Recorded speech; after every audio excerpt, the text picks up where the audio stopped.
You protect yourself from zina. The reality is number one, everyone listen to this. It's not what you think I'm going to say. Self-restraint. Restrain yourself. You can restrain yourself. I mean, I had a 14-year-old come to me not so long ago. How do I protect myself from zina? I want to get married. Come on, be a little bit realistic.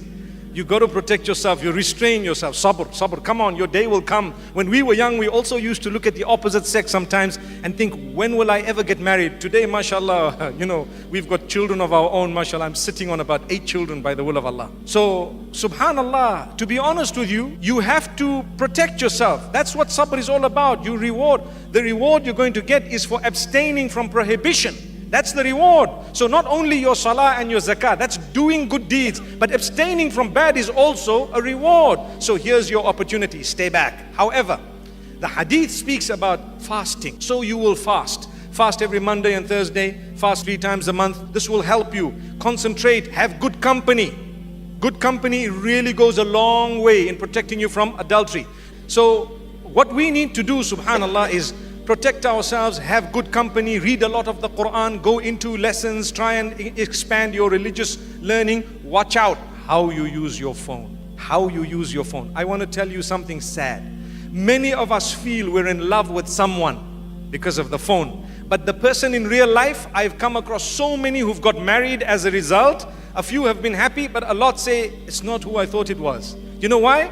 Today, like you have Photoshop, you also have akhlaq shop, which means somehow their akhlaq is shopped. You think that they're really amazing, and when you live with them, they ignore you. They're on the phone with someone else. And you start thinking, so don't be deceived by the phone. You know, when someone says, I love you, wallahi, so many of them are just saying it because it's just like saying, hello, hi, how are you? And you know what I love you means sometimes nowadays? I want to use you. That's what it means. I promise you it means that. Have you seen what I've said once, some time back on Twitter? I said, if people can say lol without laughing, they can say I love you without loving. And I think a lot of people caught on that. But I want to add something else today and tell you, a lot of the people say I love you and actually mean, without you knowing, I just want to use you. And because women are generally, emotionally, they get more attached. It's sometimes the youth, the young men who are abusing this attachment. So be careful.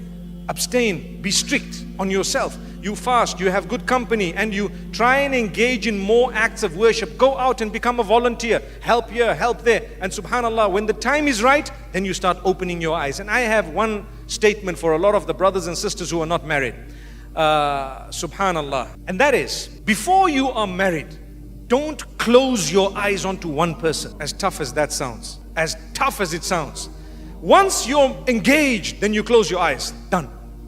Because maybe Allah doesn't want you to marry the person because they are bad, horrible. Or maybe Allah doesn't want it because something might go wrong with the children that couple will have and you don't know. So maybe Allah is keeping you apart. I'm not saying don't try. You try. You speak to your parents. You convince them. You can even change your wilaya if you want. You know what that means? This is my wali. He's my father. I will go to the panel of scholars and tell them my father is blocking my marriage without any reason. So I want to marry without my dad. And if you qualify for that, you can actually shift that wilaya to a wali will be someone else. Who will it be? That panel of scholars in an Islamic country, you'd have the qadi or someone who would represent you as a wali. So the person becomes a wali of yours. So you need to be careful because sometimes if you do that and you know that the person you want to marry is not standing on their own 2 feet in terms of, finances and so on, you might have to come back to your family one day and they might not want you at that stage. I think most families do take you back, but why should we do that? May Allah subhanahu wa ta'ala grant us ease. So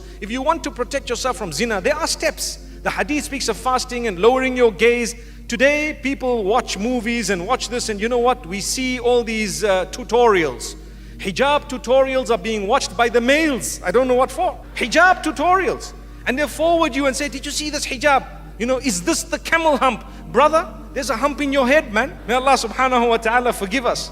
What are you worried about this thing here for? Take it easy. Let the sisters go ahead and have a peep. But then you look at your wife and you say, I saw the tutorial. I think you need to look a bit like so-and-so, so-and-so. May Allah forgive us. So this is why we don't lower our gaze and we don't realize lowering the gaze is very important, even when it comes to the screen. I know, you always get wise cracks in the youth. Sometimes they say, but Sheikh, I'm lowering my gaze, looking in the screen, I'm lowering my gaze. That's not what it is. You know what I mean.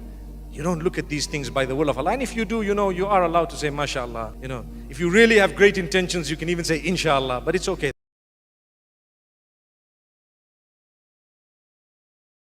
That's where